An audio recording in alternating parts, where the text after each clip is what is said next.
तो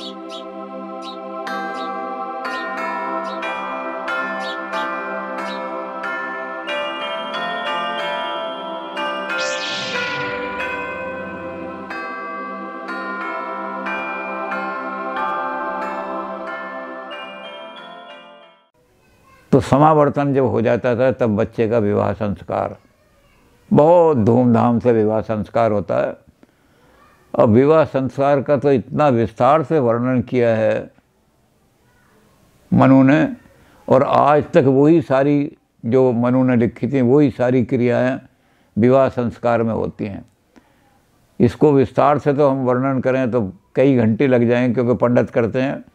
लेकिन मुख्य चीज़ ये है विवाह की, हमारे यहाँ सबसे पहले वागदान होता है, जिसको आजकल सगाई या एंगेजमेंट कहते हैं। हिंदू विवाह एक संस्कार है, धार्मिक कर्म है, वो ठेका नहीं है। It is not a contract कि लिखित रूप में हमने, मुसलमान लिखित करते हैं कि ये मैंने इतने पैसे देने तुझे, तूने इतने देने। ये कोई कॉन्ट्रैक्ट, विवाह हमारे यहाँ कॉन्ट्रैक्ट नहीं है। हमारे यहाँ विवाह धर्म संस्कार है। और धार्मिक संस्कार में ये होता है कि व्यक्ति का व्यक्ति से मिलन नहीं होता, बल्कि परिवारों का परिवार से मिलन होता है। जो रिश्ता होता है विवाह का वो बड़ा विशाल होता है, वो सामाजिक संगठन है। विवाह एक सामाजिक संस्कार है।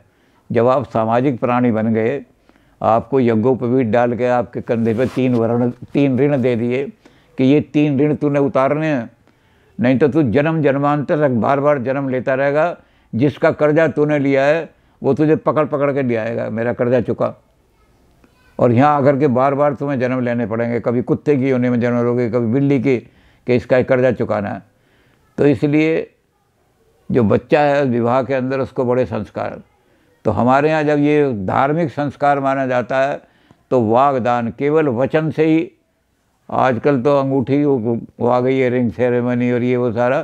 पहले तो होता था कि भाई हमने वचन दे दिए तुझे कि तेरी लड़की मेरी बहू हो गई, मेरा लड़का तेरा दामाद हो गया। उस वागदान में फल दान करते थे बस। कि हमारा जो है सबसे बड़ा काम ये है कि हमारी जो संतान है वो जो भी कृत्य करे वो फलदायी हो। एक आदमी ने पौधा लगाया, वृक्ष लगाया, उस पर अमरूद ही नहीं लग रहे, और दूसरे ने लगाया उस पर इतने अमरूद लग रहे हैं, तो वो कहेगा तूने कोई पाप किया है इसलिए तेरे वृक्ष पर फल नहीं आ रहे। तो जिसके विवाह के बाद फल नहीं लगता उसको माना जाता है इसने कोई पाप कर्म किया है, इसलिए इसके विवाह पर इसके कोई फल नहीं लग रहा। और नहीं तो फल लगने चाहिए, तो इसलिए फल का ही दान होता है। तो पहला हो गया, फिर उसके बाद और उन्होंने लिखे हैं ये होगा वो होगा वो होगा, और सारा करने के बाद फिर उन्होंने कहा कि मधुपरक सबसे ज़्यादा इम्पोर्टेंट है। मधुपरक जो है, जब बच्चा ब्रह्मचर्य आश्रम से निकल करके गृहस्थ में जाने वाला है तो उसको गृहस्थ जीवन व्यतीत करने के लिए उसे ऐसी वस्तुओं का सेवन कराना चाहिए जो उसके अंदर ओज पैदा करें, वीर्य पैदा करें। तो सबसे पहले जो होता है वो लड़की का बाप वो बच्चे को घृत और शहद और दही ये तीनों मिलाकर के पेश करता है। सबसे पहले मधुपरक देता है। मधुपरक का है कि अब आप गृहस्थ जीवन में प्रवेश कर रहे हो तो ये शक्ति देने वाली चीज़। और वो जो दान करता है उसके साथ आजकल ये भी ख़त्म हो गया है कि एक गऊ भी दान करता था वो, कि इस गऊ के दूध से और इसके घी से आप सदैव मधुपरक का सेवन करते रहें। तो मधुपरक जो है वो एंटीऑक्सीडेंट है, जीवन आयु को बढ़ाने वाला है मधुपरक। आपकी आयु अगर 50 साल है और मधुपरक खाते रहोगे तो 60 साल कर देगा वो।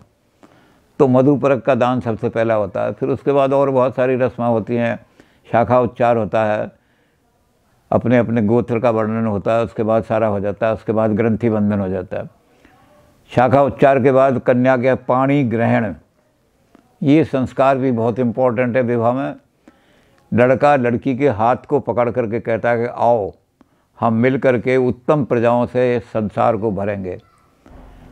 तो जिस समय लड़का और लड़की का बाप भी कहता है उसमें, जब उसका हाथ देता है कहता है धर्मे च अर्थे च कामे ना तो चरितव्या तो यम, मैं इस लड़की को कोई एन्जॉयमेंट का साधन नहीं है। ये बीवी जो हो आदमी लाते हैं, ये बीवी कोई भोग विलास का साधन नहीं है, बल्कि मैं लड़की को तुझे इसलिए दे रहा हूँ इसका हाथ, धर्मे च अर्थे च कामे, ये तीन चीज़ें जो दुनिया में चलने वाली हैं, धर्म अर्थ और काम, अतिचार ना हो इनका, बैलेंस्ड लाइफ रहे, लाइफ बड़ी संतुलित रहे, ये तीन कामों में ये तेरी सहायता करेगी, गाइड करेगी तुझे। तो इस तरह से लड़का जो है वो इसलिए हाथ पकड़ता है कि हम उत्तम प्रजाएं उत्पन्न करेंगे, लड़की का बाप इसलिए देता है कि धर्म अर्थ और काम में अतिचार ना हो जाए, कहीं भी किसी तरह से बैलेंस लाइफ का संतुलन ना बिगड़ जाए, तो लाइफ बड़ी बैलेंस्ड रहे, संतुलित रहे, डिसिप्लिन्ड रहे, इसलिए मैं अपनी लड़की का हाथ तेरे हाथ में दे रहा हूँ। तो बहुत सारी इस तरह की और रस्में हैं। फिर उसके बाद अग्नि परिणय होता है, अग्नि का चक्कर काटते हैं। उसके बाद विवाह को कंप्लीट कब माना जाता है? जब सप्तपदी हो जाती है। अंत में विवाह के बाद फेरे जिसे कहते हैं, फेरे वेरे हो गए, तो लड़का लड़की को उठा कर कहता है अब खड़ी हो जाओ, अब मैंने तुम्हें भार्या रूप में ग्रहण कर लिया, तो अब हम साथ साथ जीवन में चलेंगे। लड़की जो है वो कोई स्लेव नहीं है लड़के की, बल्कि उन्होंने कहा हम साथ साथ चलेंगे। तो ये कर्म भी मध्य युग में इसलिए ख़त्म हो गया कि पर्दे की जब रस्म हुई तो लड़कियां पर्दे में बैठी रहती थीं, सबके सामने खड़ी नहीं होती थीं। तो पंडितों ने रास्ता क्या निकाला कि चावल की 7 ढेरियां बना दी और एक एक मंत्र से कहा कि इस ढेरी को इस ढेरी में मिलाते जाना। लेकिन मनु ने और सब जितने भी स्मृतिकार हैं, चाहे याज्ञवल्क्य हो, चाहे सब ने कहा कि लड़का लड़की को हाथ पकड़ करके खड़ा करेगा, उत्तर की दिशा को मुंह करेगा, 7 लाइनें खींची जाएंगी। पहले लड़का अपना कदम उठा के एक लाइन पे रखेगा, फिर लड़की भी उसी लाइन पे कदम रखेगी। तो पहला कदम लड़का कहेगा, मंत्र रहेगा, आओ हम पहला कदम जो है ऐश्वर्य के लिए। हमारा परिवार जो है दरिद्री परिवार रहा तो वो परिवार पुण्यात्मा नहीं है, तो ऐश्वर्य परिवार में मिलकर के लाएंगे, अपने परिवार को संपन्न बनाएंगे। फिर दूसरा कदम रखेगा, उन्होंने कहा ये ऐश्वर्य के बाद दूसरा, और ऊर्जा शरीर के अंदर मेरी ये तेरी शक्ति, जीवेद वर्षम शतम साग्रम, 100 साल तक मेरे और तेरे जीवन में तेरी उसमें शक्ति, हम ऐसा आहार, ऐसा विहार, ऐसा भोजन करेंगे जिससे कि हमारे जीवन में ऊर्जा जो है वो, तो दूसरा कदम ऊर्जा के लिए, ऊर्जा दोनों, तो संतुलन हो जाएगा जीवन में। उल्टी सीधी चीज़ें नहीं खाएंगे कि कहीं जाके वो क्या होते हैं वो हॉट डॉग खाई है, और कहीं जाके वो फिर ऐसी चीज़ें खाएंगे कि जिससे जीवन बढ़े। तो ऊर्जा के हम ऊर्जा अर्जन करेंगे। तीसरी चीज़, जब हमारे अंदर ऊर्जा आ गई, शक्ति आ गई, तो तुम भी शक्ति करोगी, हम भी शक्ति अर्जन करेंगे, तो उससे क्या होगा, भूति, संपदा बढ़ेगी। तुम जेवर पहनोगी, मेरे पास कार आएगी, स्कूटर आएंगे। तो उसके बाद अर्थ करके तीसरा कदम उठाओ भूति के लिए, कि हम मिल करके अपने परिवार की प्रोग्रेस, इकोनॉमिक प्रोग्रेस करेंगे। तो तीसरे कदम पे, चौथा कदम जब उठाएंगे तो पति कहेगा कि मैं कदम बढ़ा रहा हूँ, तुम भी मेरे साथ हो, हम परस्पर सुख की वृद्धि करेंगे। परिवार में दुख नहीं आना चाहिए, क्लेश नहीं होना चाहिए। जिस परिवार में क्लेश है ये वो भी परिवार पतित परिवार है, यानी उन्होंने कोई ना कोई पाप किया है। तो हम प्रतिज्ञा करेंगे खड़े होकर के कि हम प्रतिज्ञा कर रहे हैं कि हम एक दूसरे को सुखी बनाने की कोशिश करेंगे। तुम मेरे सुख की चिंता करोगी, मैं तुम्हारे सुख की चिंता करूँगा, परिवार हमारा सुखद बन रहा। और उसने कहा, लड़का कहेगा कि जिस सुखद परिवार में हम संतान उत्पन्न करेंगे वो संतान जो है वो कभी भी दुराचारी नहीं होगी। अगर घर में वातावरण अच्छा है तो बच्चों पर अच्छे ही संस्कार पड़ेंगे। तो ये जो हमारा, अब उसके बाद फिर वो कदम उठाएंगे, 5वां कदम उठाएंगे। तो 5वें कदम के कहेंगे कि आओ हम मिलकर के घर में पशुधन की वृद्धि करेंगे। अब आजकल पशुधन की वृद्धि का नहीं करना चाहिए, संस्कार तो है उसमें, मंत्र तो यही है कि पशुधन की, लेकिन आजकल ये कि आओ हम स्कूटर की, मोटरसाइकिल की, फ्रिज लाने की, घर में इन चीज़ों की वृद्धि करेंगे। तो लेकिन मंत्र ये कहता है पशुधन, कैटिल वेल्थ अगर ज़्यादा होगी घर में, पहले ही होता था जिसके घर में गौएँ ज़्यादा हैं उसका घर बहुत संपन्न घर है।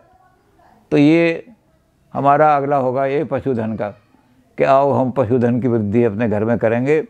और पशुधन की वृद्धि के बाद, और पशुधन की वृद्धि के बाद फिर अब अगला कदम जो उठाएंगे हम तुम कहेंगे कि आओ हम सखा, अब उसको कहेगा आओ सखा भव, हम अब सखा बन करके एक दूसरे के, ना तुम मैं तुम्हारा दास बनूंगा।